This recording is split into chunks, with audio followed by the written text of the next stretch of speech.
नमस्कार दोस्तों, आपका इस वीडियो में स्वागत है।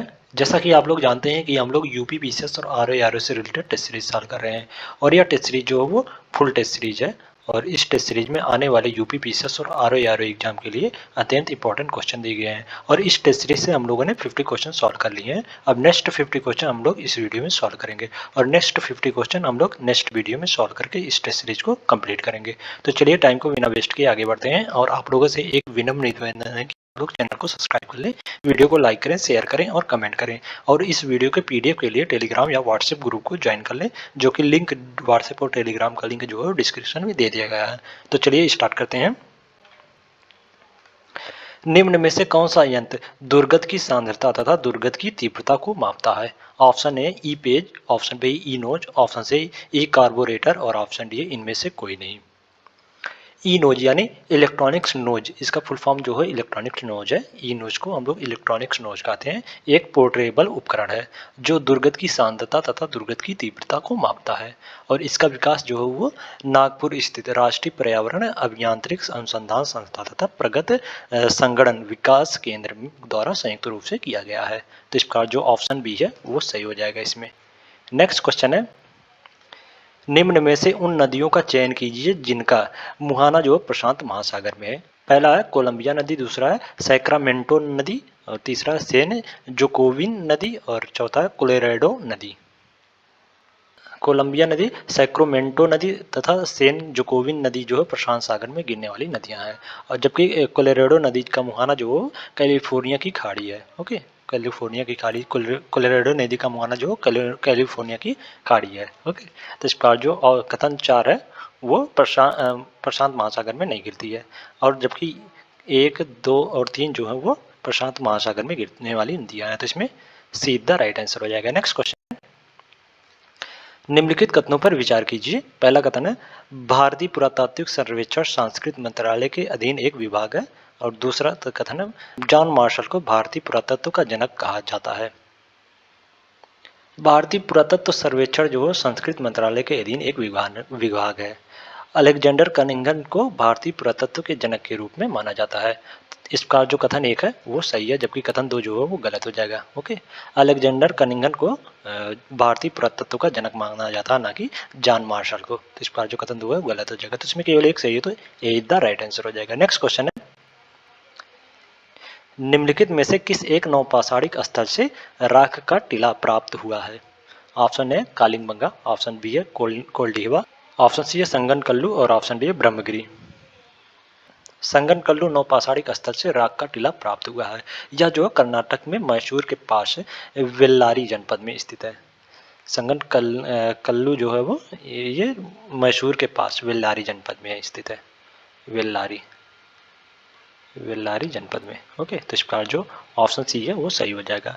संगनकल्लू जो है वो नौपाषाणिक स्थल से राख का टीला प्राप्त हुआ है। तो इसमें सीधा राइट आंसर हो जाएगा। नेक्स्ट क्वेश्चन है, ऋग्वेद के संबंध में निम्नलिखित कथनों में से कौन सा सत्य है? पहला कथन है इंद्र के पश्चात सर्वाधिक संख्या में मंत्र अग्नि को समर्पित है और दूसरा कथन है ऋग्वेद की मूल लिपि ब्राह्मी थी और तीसरा कथन है वैदिक कर्मकांड में होता का संबंध ऋग्वेद से ही था। ऋग्वेद में इंद्र के पश्चात सर्वाधिक संख्या में मंत्र जो है वो अग्नि को समर्पित है और ऋग्वेद की मूल लिपि जो ब्राह्मी थी और वैदिक कर्मकांड में होता का संबंध जो है ऋग्वेद से ही था। तो इस बार प्रश्नगत दिए गए सभी कथन जो है वो ऋग्वेद के संबंध में सही है। तो इसमें डी द राइट आंसर हो जाएगा। नेक्स्ट क्वेश्चन है, अशोक के तृतीय शिलालेख में 3 पदाधिकारियों के नाम मिलते हैं। निम्नलिखित में से कौन सा एक इसमें सम्मिलित नहीं है? ऑप्शन ए युक्त, ऑप्शन बी अग्राहिक, ऑप्शन सी प्रादेशिक और ऑप्शन डी रज्जुक। अशोक के तृतीय शिलालेख में 3 पदाधिकारी जो थे वो हैं, उनके नाम जो है वो युक्त, रज्जुक, प्रादेशिक। युक्त जो है वो जिले के अधिकारी होते थे जो राजस्व वसूली करते थे और रज्जुक जो है राजस्व विभाग के साथ ही न्यायिक कार्य को भी देखता था और प्रादेशिक जो है वो मंडल का प्रधान अधिकारी होता था। ओके, जबकि अग्राहिका का उल्लेख जो अशोक के तृतीय शिलालेख में नहीं है। तो इसमें जो ऑप्शन बी है वो सही हो जाएगा। नेक्स्ट क्वेश्चन है, हुमायूं के मकबरे के संबंध में निम्नलिखित कथनों में से कौन सा सत्य है? पहला कथन है इसका निर्माण इसकी पत्नी हाजी बेगम द्वारा करवाया गया था, और दूसरा कथन है श्वेत संगमरमर से निर्मित यह भारत का पहला दोहरा गुंबद वाला मकबरा है। प्रश्नगत दिए गए हुमायूं के मकबरे के संबंध में ये दोनों कथन जो सत्य हैं, और इस मकबरे का नक्शा जो है वो 1560 ईस्वी के दशक में मलिक मिर्जा गियास द्वारा तैयार किया गया था। ओके, 1560 ईस्वी में, सॉरी 1560 ईस्वी के दशक में मलिक मिर्जा गियास द्वारा इस हुमायूं के मकबरे को नक्शा तैयार किया गया था।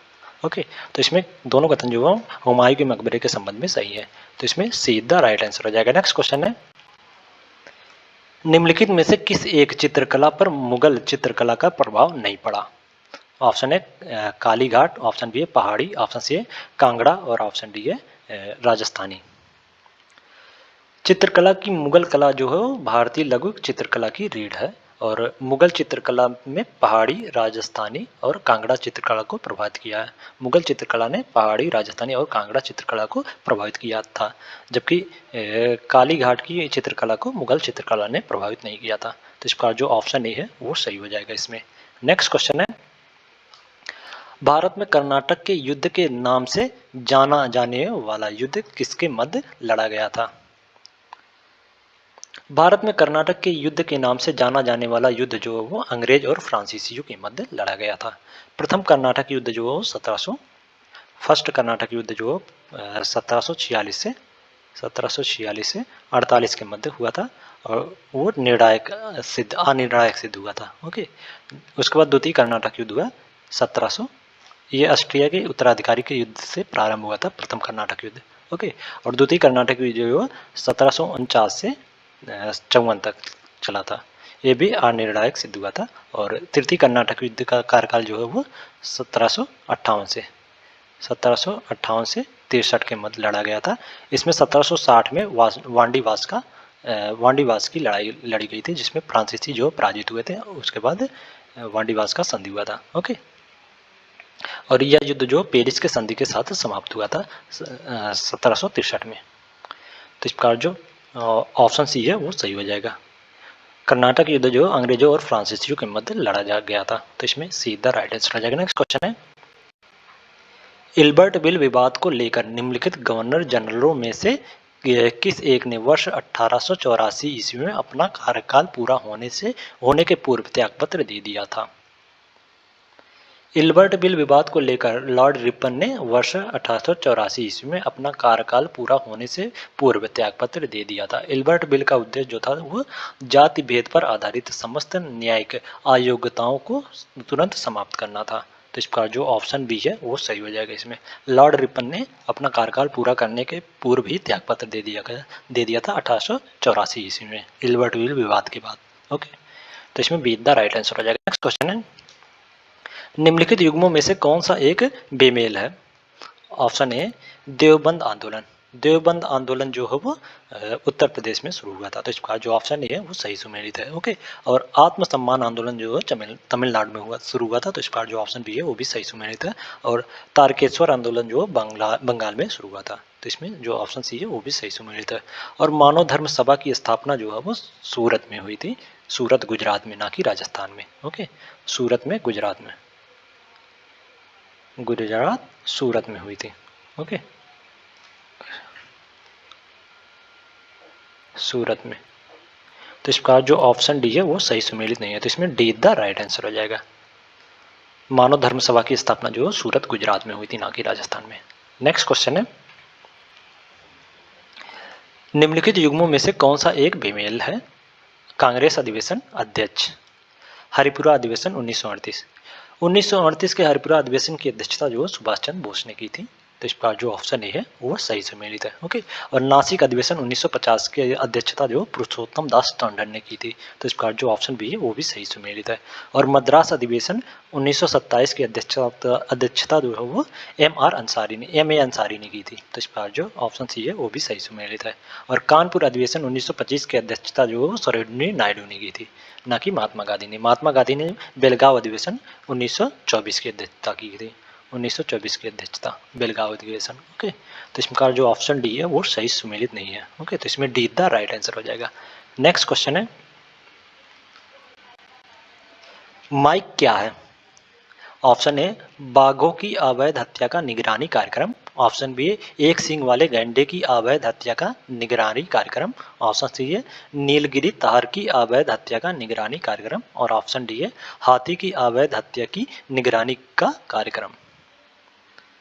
माइक, माइक का फुल फॉर्म जो monitoring the illegal killing of elephant, इसका फुल फॉर्म है माइक का, monitoring the illegal killing of elephants.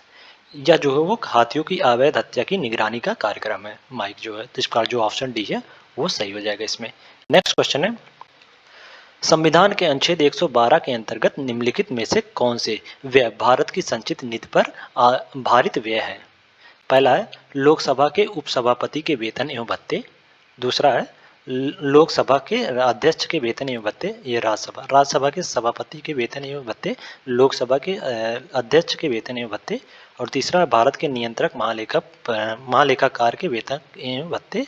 और चौथा है भारत के महान्यायवादी के वेतन एवं भत्ते। और पांचवा है उच्च न्यायालय के न्यायाधीश की पेंशन। भारत के महान्यायवादी का वेतन और भत्ता जो है वो संचित निधि पर भारित व्यय के अंतर्गत शामिल नहीं है।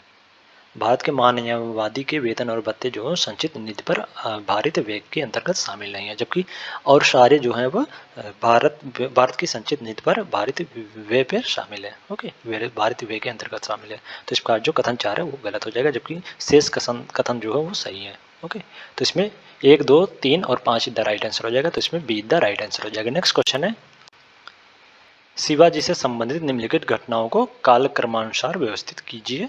पहला है अफजल खां से संघर्ष। दूसरा है पुरंदर किला विजय। और तीसरा सूरत की प्रथम लूट। और चौथा है कोंकण विजय।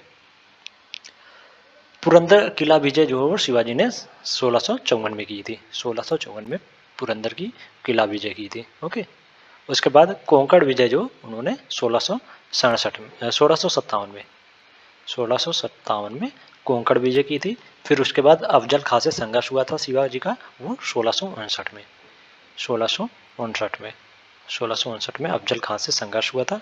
और सूरत की प्रथम लूट जो है वो 1664 में की थी शिवाजी ने, 1664 में। तो इसका 2, 4, 1, 3, 2, 4, 1, 3, तो इसमें डी द राइट आंसर हो जाएगा। नेक्स्ट क्वेश्चन है, सूची 1 को सूची 2 से सुमेलित करें तथा नीचे दिए गए कूट की सहायता से सही उत्तर चुनिए। सूची 1 में राजवंश, सूची 2 में संस्थापक। आरवीडू वंश की संस्थापक जो थे वो तिरुमल थे, तिरुमल। तो इस प्रकार जो ऑप्शन ए है वो 2 से सुमेलित हो जाएगा। और उत्पल वंश के संस्थापक जो थे वो अवंती वर्मन थे। तो इस प्रकार बी का 4 से सुमेलित हो जाएगा। और कारकोट वंश के संस्थापक जो थे वो दुर्लभ वर्धन थे, दुर्लभ वर्धन। तो इस प्रकार जो ऑप्शन सी है वो 1 से सुमेलित हो जाएगा। और सातवाहन वंश के संस्थापक जो थे वो सीमुख थे। तो इस प्रकार डी का 3 से सुमेलित हो जाएगा। तो इसमें 2, 4, 1, 3, 2, 4, 1, 3, तो इसमें बी द राइट आंसर हो जाएगा। नेक्स्ट क्वेश्चन है, नीचे 2 कथन दिए गए हैं जिनमें से एक को अभिकथन ए और दूसरे को कारण आर कहा गया है। अभिकथन ए, बाल्टिंग पेपर शाही को शीघ्र सोख लेता है। और कारण आर में कहा जा रहा है कि इसमें बने छोटे छोटे छिद्र केस नली की तरह कार्य करते हैं। नीचे दिए गए कूट से सही उत्तर का चयन कीजिए। बाल्टिंग पेपर जो शाही को शीघ्र सोख लेता है, इसका कारण इसमें बने छोटे छोटे छिद्रों का केस नली की तरह कार्य करना है। तो इस प्रकार जो अभिकथन और कारण है दोनों सही है। और कारण जो है अभिकथन का सही व्याख्या भी कर रहा है। तो इस प्रकार जो ऑप्शन ए है वो सही हो जाएगा इसमें। नेक्स्ट क्वेश्चन है, निम्न युग्मों में से कौन सा सही सुमेलित है? लोक शिकायत निवारण प्राधिकरण और देश। ओम्बुड्समैन जो है स्वीडन का लोक शिकायत प्राधिकरण है। तो इस प्रकार जो ऑप्शन ए है वो सही सुमेलित है। ओके, और प्रोक्यूरेटर प्रणाली जो पोलैंड का लोक शिकायत निवारण प्राधिकरण है। तो इस प्रकार जो ऑप्शन कथन 2 है वो भी सही सुमेलित है। ओके, और प्रशासनिक न्यायालय प्रणाली जो है वो यूनान का लोक शिकायत निवारण प्राधिकरण है। तो इस प्रकार जो कथन 3 है वो भी सही सुमेलित है। तो इसमें तीनों कथन जो सही सुमेलित है। तो इसमें डी द राइट आंसर हो जाएगा। नेक्स्ट क्वेश्चन है, नीचे दो कथन दिए गए हैं जिनमें से एक को अभिकथन ए और दूसरे को कारण आर कहा गया है। अभिकथन ए, केस द्वारा मौद्रिक नीति की तुलना में राजकोषीय नीति को अधिक महत्वपूर्ण माना जाता है। और कारण आर में कहा जा रहा है कि मंदी की स्थिति का उपचार करने में मौद्रिक नीति विफल रहती है। नीचे दिए गए कूट से सही उत्तर का चयन कीजिए। केस द्वारा मौद्रिक नीति की तुलना में केस द्वारा मौद्रिक नीति की तुलना में राजकोषीय नीति को अधिक महत्वपूर्ण माना गया है, क्योंकि मंदी की स्थिति का उपचार करने में मौद्रिक नीति जो है वो विफल रहती है। तो इस प्रकार अभिकथन और कारण जो है वो दोनों सत्य हैं और कारण जो है वो अभिकथन का सही व्याख्या भी करता है। तो इस प्रकार जो ऑप्शन ए है वो सही हो जाएगा इसमें। नेक्स्ट क्वेश्चन है,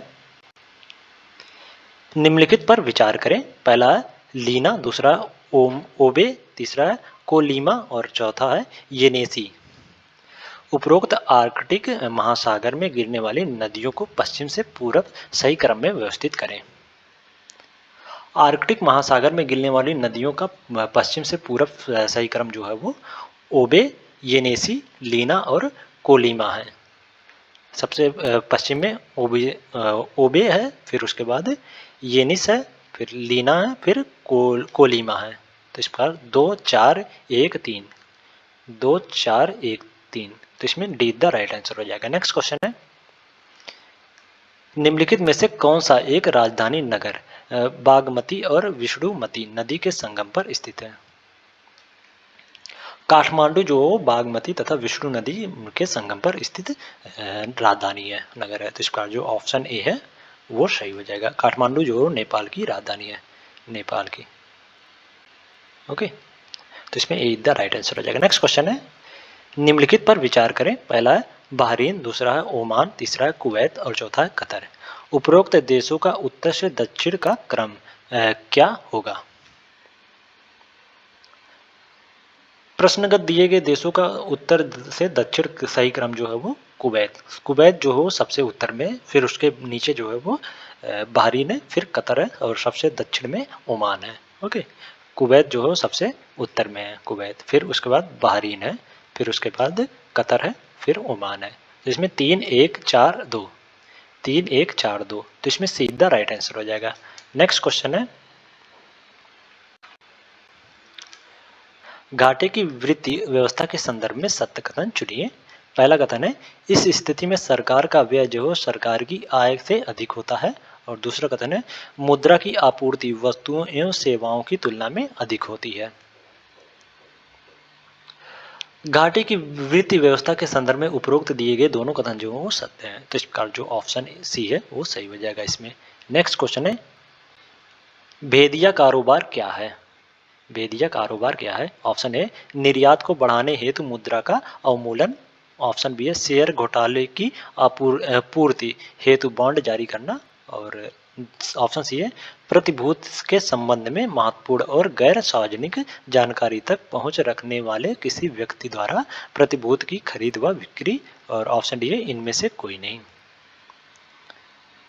भेदिया कारोबार जो है प्रतिभूति के संबंध में महत्वपूर्ण गैर सार्वजनिक जानकारी तक पहुंच रखने वाले किसी व्यक्ति द्वारा प्रतिभूति की खरीद व बिक्री से है। तो इस पर जो ऑप्शन सी है वो सही हो जाएगा इसमें। नेक्स्ट क्वेश्चन है, निम्नलिखित में से कौन से एक सूफी सिलसिले के संत बहुत आराम तलब जिंदगी व्यतीत करते थे।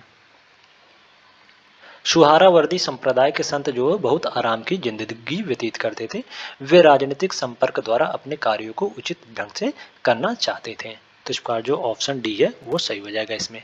नेक्स्ट क्वेश्चन है, अमर्त्य सेन को कल्याणकारी अर्थव्यवस्था के लिए नोबेल पुरस्कार किस वर्ष प्रदान किया गया था। अमर्त्य सेन को कल्याणकारी अर्थव्यवस्था के लिए नोबेल पुरस्कार जो है वो वर्ष 1998 में प्रदान किया गया था। तो इस प्रकार जो ऑप्शन डी है वो सही हो जाएगा इसमें। नेक्स्ट क्वेश्चन है, वैज्ञानिक प्रबंधन का जनक कौन है। वैज्ञानिक प्रबंधन के जनक जो हो FW टेलर हैं। तो इस प्रकार जो ऑप्शन डी है वो सही हो जाएगा इसमें। नेक्स्ट क्वेश्चन है, अजमेर के शासक सवाई राजा जयसिंह के संबंध में निम्न में से कौन सा कथन सही नहीं है। ऑप्शन ए, इसने 1722 ईस्वी में जयपुर नगर की स्थापना की। ऑप्शन बी है, इन्होंने दिल्ली, जयपुर, उज्जैन, वाराणसी और मथुरा में वेधशालाएं बनवाई। और ऑप्शन सी, इन्होंने जिज मोहम्मद शाही नाम से सारणियों का एक सेट तैयार करवाया जिससे लोगों को खगोल शास्त्र संबंधित पर्यवेक्षण करने में सहायता मिले। और ऑप्शन डी है, इन्हें सवाई की पदवी मुगल बादशाह जहांदर शाह ने दी थी। अजमेर के शासक सवाई जयसिंह एक विख्यात राजनेता, कानून निर्माता, सुधारक तथा विज्ञान प्रेमी थे। उसे सवाई की पदवी जो है मुगल शासक फारूक सियर ने दी थी, ना कि मुगल बादशाह जहांदर शाह ने। ओके, सवाई की पदवी जो है उन्हें फारूक सियर ने दी थी। तो इसका जो ऑप्शन डी है वो सही सुमेलित नहीं है सवाई राजा जयसिंह के संबंध में। तो इसमें डी द राइट आंसर हो जाएगा। नेक्स्ट क्वेश्चन है, निम्न कथनों पर विचार कीजिए। पहला है, भारत के उत्तर पश्चिम भाग में हिमालय की श्रेणियां दक्षिण पश्चिम दिशा से उत्तर पूरब दिशा की ओर फैली हैं। और दूसरा कथन है, जबकि अरुणाचल प्रदेश में यह श्रेणियां दक्षिण पश्चिम से उत्तर पश्चिम की ओर फैली हैं। उपरोक्त में से कौन सा कथन सही है? हिमालय पर्वत जो भारतीय उपमहाद्वीप तथा मध्य एवं पूर्वी एशिया के देशों के बीच एक मजबूत लंबी दीवार के रूप में खड़ा है। भारत के उत्तर पश्चिम भाग में हिमालय की यह श्रेणियां जो है उत्तर पश्चिम दिशा से दक्षिण पूरब दिशा की ओर फैली है, ना कि दक्षिण पश्चिम दिशा से उत्तर पूरब दिशा की ओर। भारत में हिमालय की श्रेणियां जो है वो उत्तर पश्चिम दिशा से उत्तर पश्चिम दिशा से दक्षिण पूरब दिशा की ओर फैली है। तो इसका जो कथन एक है वो गलत हो जाएगा इसमें। ओके, जबकि दार्जिलिंग तथा सिक्किम क्षेत्र में ये श्रेणियां जो वो पूरब पश्चिम दिशा में फैली हैं और अरुणाचल प्रदेश में यह श्रेणियां जो वो दक्षिण पश्चिम से उत्तर पश्चिम तक विस्तृत हैं। तो इसका जो कथन 2 है वो सही हो जाएगा इसमें। तो इसमें केवल 2 सही है, तो बी द राइट आंसर हो जाएगा। नेक्स्ट क्वेश्चन है, सूची 1 को सूची 2 से सुमेलित करें तथा नीचे दिए गए कूट की सहायता से सही उत्तर चुनिए। सूची 1 में सूखा का प्रकार और सूची 2 में विशेषता। मौसम विज्ञान संबंधित सूखा। मौसम विज्ञान संबंधित सूखा जो है वो ऐसी स्थिति जिसमें लंबे समय तक अपर्याप्त वर्षा होती है और इसका सामयिक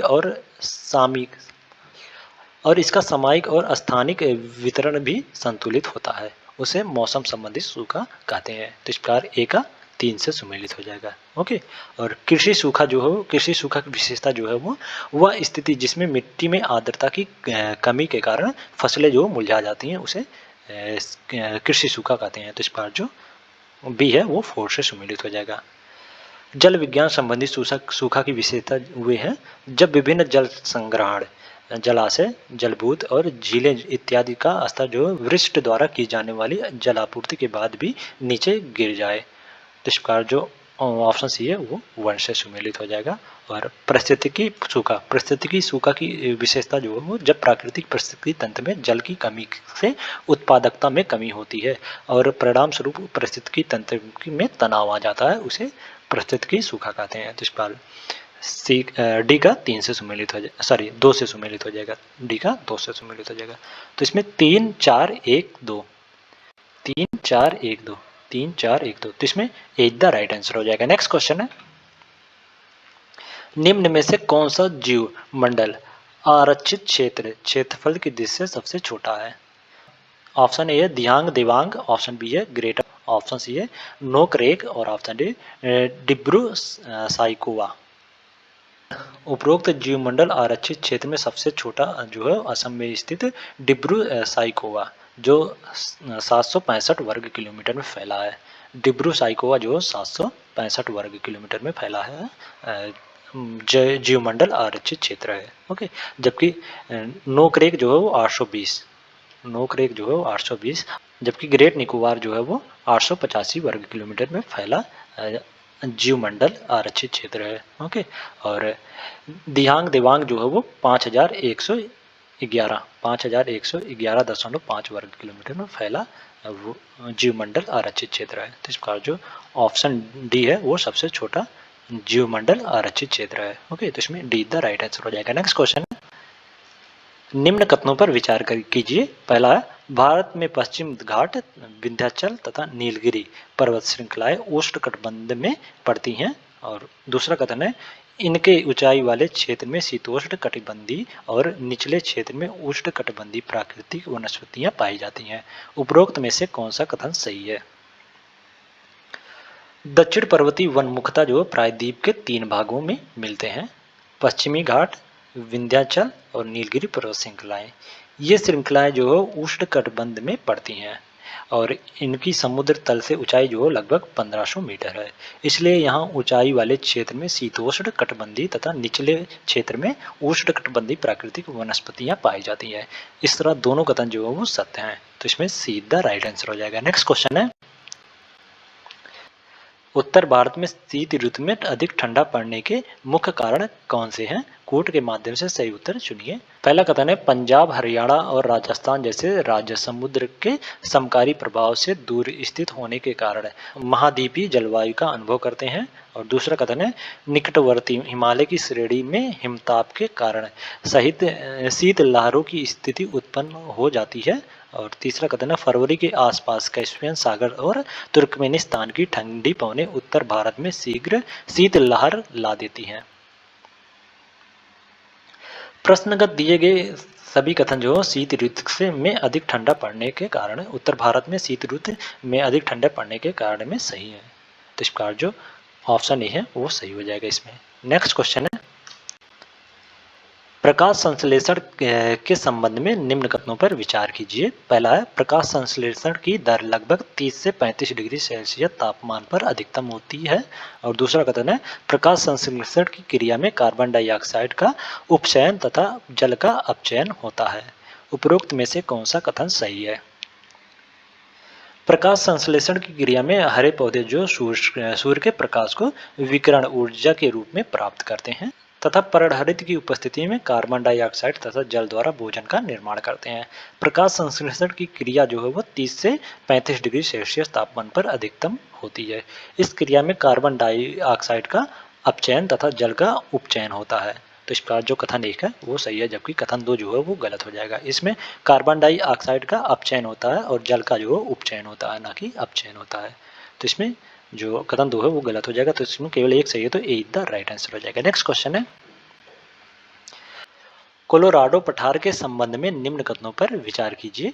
पहला कथन है, यह एक अंतरा पर्वतीय पठार का उदाहरण है। और दूसरा कथन है, यह रॉकी पर्वत और सियारा नेवेदा के मध्य अवस्थित है। कोलोराडो का पठार जो है उत्तरी अमेरिका महाद्वीप में स्थित एक अंतर पर्वतीय पठार का उदाहरण है, जो रॉकी पर्वत एवं सियारा नेवादा के मध्य अवस्थित है।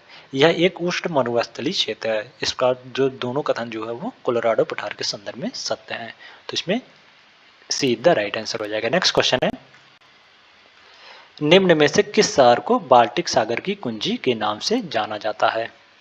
डेनमार्क की राजधानी कोपेनहेगन को बाल्टिक सागर की कुंजी के नाम से जाना जाता है। तो इसका जो ऑप्शन डी है वो सही हो जाएगा इसमें। कोपेनहेगन जो डेनमार्क की राजधानी है।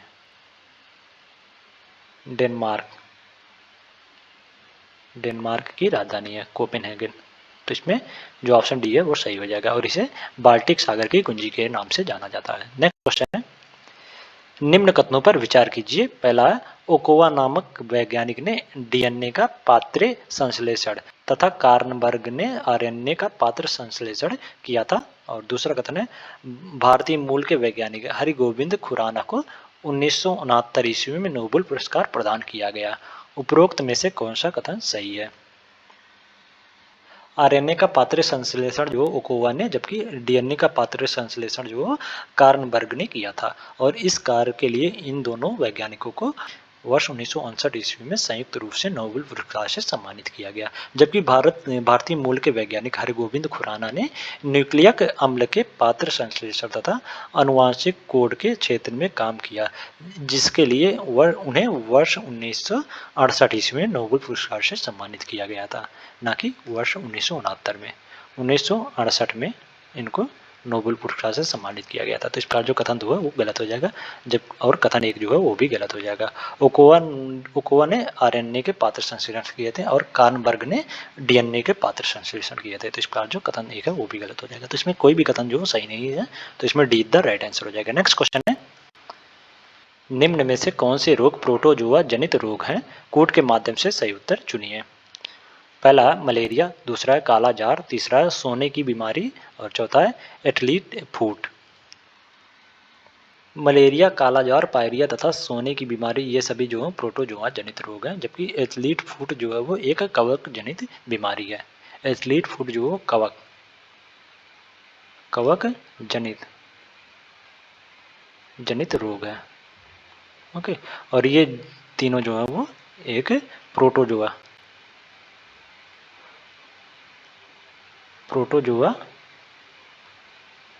जनित रोग है। ओके, तो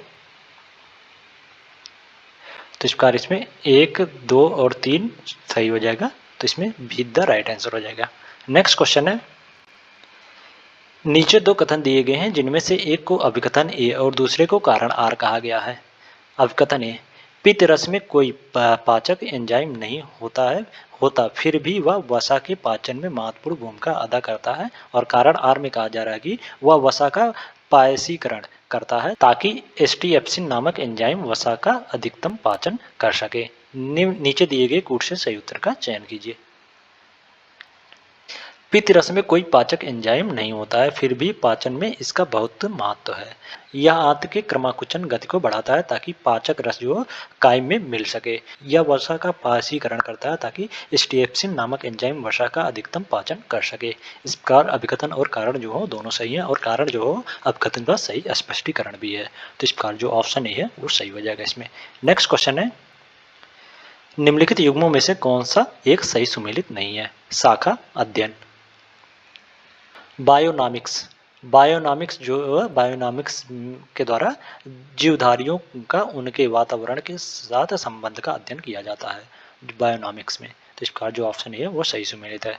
और इथोलॉजी जो है मानव सहित सभी जंतुओं के व्यवहार का अध्ययन कराता है। तो इस प्रकार जो ऑप्शन बी है वो भी सही सुमेलित है। ओके, और कांडोलॉजी के अंतर्गत जो उपस्थिति से संबंधित चीजों का अध्ययन किया जाता है। उपस्थिति से संबंधित चीजों का अध्ययन किया जाता है कांडोलॉजी के अंतर्गत। ओके, अस्थियों का अध्ययन जो है वो ऑस्टियोलॉजी के अंतर्गत किया जाता है। ऑस्टियोलॉजी के अंतर्गत अस्थियों का अध्ययन किया जाता है।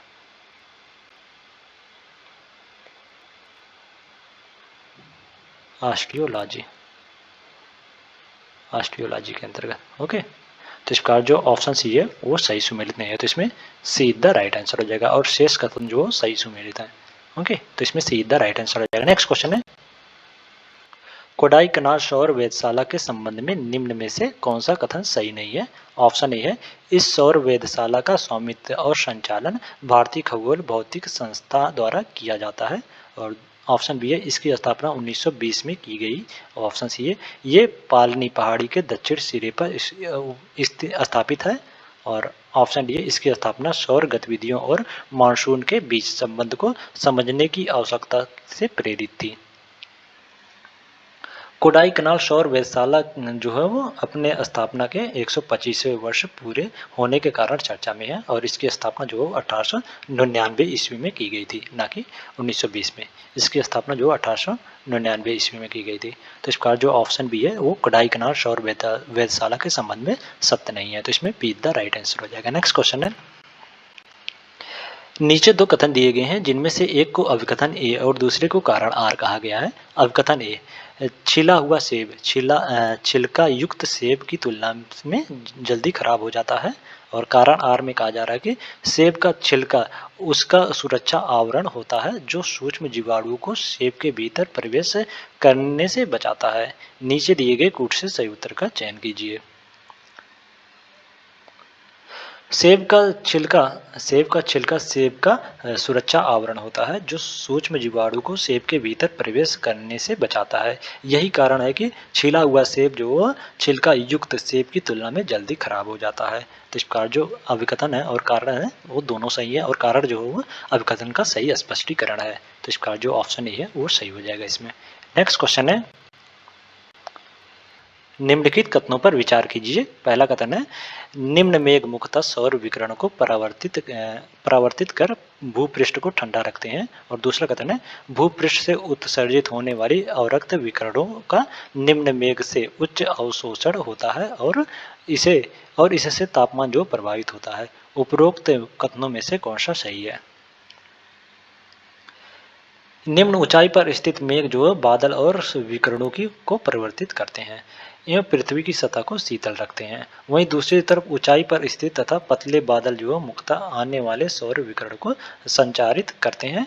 इसके अतिरिक्त ये पृथ्वी द्वारा उत्सर्जित अवरक्त विकिरणों को रोककर पृथ्वी की तरफ वापस लौटा देते हैं, जिससे पृथ्वी की सतह जो गर्म हो जाती है। इस प्रकार जो कथन 1 है वो सही हो जाएगा, जबकि कथन 2 जो है वो गलत हो जाएगा इसमें। तो इसमें ए इज द राइट आंसर हो जाएगा। नेक्स्ट क्वेश्चन है, नीचे दो कथन दिए गए हैं जिनमें से एक को अभिकथन ए और दूसरे को कारण आर कहा गया है। अभिकथन ए, ठंडे प्रदेश में पारा के स्थान पर अल्कोहल की तापमापी द्रव के रूप में वरीयता दी जाती है। और दूसरा कथन है, पारा का हिमांक जो अल्कोहल से निम्नतर होता है। नीचे दिए गए कोड से सही उत्तर का चयन कीजिए। ठंडे देशों में पारा के स्थान पर अल्कोहल को तापमापी द्रव के रूप में वरीयता दी जाती है, क्योंकि अल्कोहल का द्रव्यांक जो है वो निम्नतर होने के कारण जो ठंडे स्थानों पर इसका हिमांक जो काफ़ी नीचे होता है, जिससे शून्य से भी काफ़ी कम तापमान हो जाने पर भी यह द्रव अवस्था में ही बना रहता है। अल्कोहल का हिमांक जो पारा की तुलना में कम होता है। तो इस प्रकार जो अभिकथन है सही है, जबकि कारण जो है वो गलत हो जाएगा। ओके, पारा का हिमांक नहीं बल्कि अल्कोहल का हिमांक जो हो वो पारे के हिमांक से निम्नतर होता है। तो इसका जो अपकथन कारण है वो गलत हो जाएगा, जबकि अपकथन जो है वो सही है। तो इसमें सी द राइट आंसर हो जाएगा। नेक्स्ट क्वेश्चन है, सूची 1 को सूची 2 से सुमेलित करें तथा नीचे दिए गए कोड की सहायता से सही उत्तर चुनिए। सूची 1 में उपकरण, सूची 2 में माप की राशि। आमीटर, आमीटर से विद्युत परिपथ में प्रभावित होने वाली धारा मापी जाती है, यानी आमीटर से धारा मापी जाती है। तो इसका जो ऑप्शन ए है वो 4 से सुमेलित हो जाएगा। ओके, और हाइग्रोमीटर से सापेक्षिक आर्द्रता मापी जाती है। सापेक्षिक आर्द्रता जो है हाइग्रोमीटर से मापी जाती है। तो इसका बी का 3 से सुमेलित हो जाएगा। और स्प्रिंग तुला से भार मापा जाता है। तो इस प्रकार सी का 1 से सुमेलित हो जाएगा। और बैरोमीटर से जो वायु दाब मापी जाती है, यानी दाब मापा जाता है। तो इसका डी का 2 से सुमेलित हो जाएगा। तो इसमें 4 3 1 2 4 3 1 2, तो इसमें सीधा राइट आंसर हो जाएगा। नेक्स्ट क्वेश्चन है, निम्न कथनों पर विचार करें। पहला, सकल राष्ट्र उत्पादन में मूल ह्रास को जोड़ देने पर शुद्ध राष्ट्र उत्पाद प्राप्त होता है। और दूसरा कथन है, साधन लागत पर शुद्ध राष्ट्र उत्पाद को ही राष्ट्र आय कहा जाता है। उपरोक्त में से कौन सा कथन सही है? सकल राष्ट्र उत्पादन में मूल ह्रास को घटाने पर शुद्ध राष्ट्र उत्पाद प्राप्त होता है, ना कि जोड़ने पर। घटाने पर शुद्ध राष्ट्र उत्पाद प्राप्त होता है। घटाने पर। ओके, तो इस प्रकार जो कथन एक है वो गलत हो जाएगा। और साधन लागत पर शुद्ध राष्ट्र उत्पाद को ही राष्ट्र आय कहा जाता है। तो इसका जो कथन 2 है वो सही है। तो इसमें केवल 2 सही है, तो बी द राइट आंसर हो जाएगा इसमें। नेक्स्ट क्वेश्चन है, निम्न कथनों पर विचार कीजिए। पहला, पोषकी यानी सस्टेनेबल पर्यटन का मुख्य उद्देश्य सांस्कृतिक अखंडता और पारिस्थितिकी प्रक्रियाओं को बनाए रखते हुए पर्यटन और पर्यावरण का प्रबंधन करना है। और दूसरा कथन है, UNWTO द्वारा पोषिक पर्यटन हेतु 15 लक्ष्यों को परिभाषित किया गया है। उपरोक्त में से कौन सा कथन सही है? पोषकी पर्यटन का मुख्य उद्देश्य जो सांस्कृतिक अखंडता और पारिस्थितिकी प्रक्रियाओं को बनाए रखते हुए पर्यटन एवं पर्यावरण का प्रबंधन करना है। और इसको बढ़ावा देने के लिए UNWTO द्वारा 12 लक्ष्यों को परिभाषित किया गया, ना कि 15 लक्ष्यों को। तो इस प्रकार जो कथन 2 है वो गलत हो जाएगा इसमें, जबकि कथन 1 जो है वो सही है। तो इसमें केवल एक सही है, तो ए इज द राइट आंसर हो जाएगा। तो आज के लिए इतना ही। अगले नेक्स्ट वीडियो में हम लोग नेक्स्ट 50 क्वेश्चन लेके आएंगे और इस टेस्ट सीरीज को कंप्लीट करेंगे। अगर वीडियो अच्छी लगी हो तो वीडियो को लाइक कर दें और इसी प्रकार के वीडियो के लिए चैनल को सब्सक्राइब कर लें। और इस वीडियो को PDF के लिए टेलीग्राम या व्हाट्सएप ग्रुप को ज्वाइन कर लें, जो कि व्हाट्सएप और टेलीग्राम का ग्रुप का लिंक जो डिस्क्रिप्शन में दे दिया गया है। Thank you so much.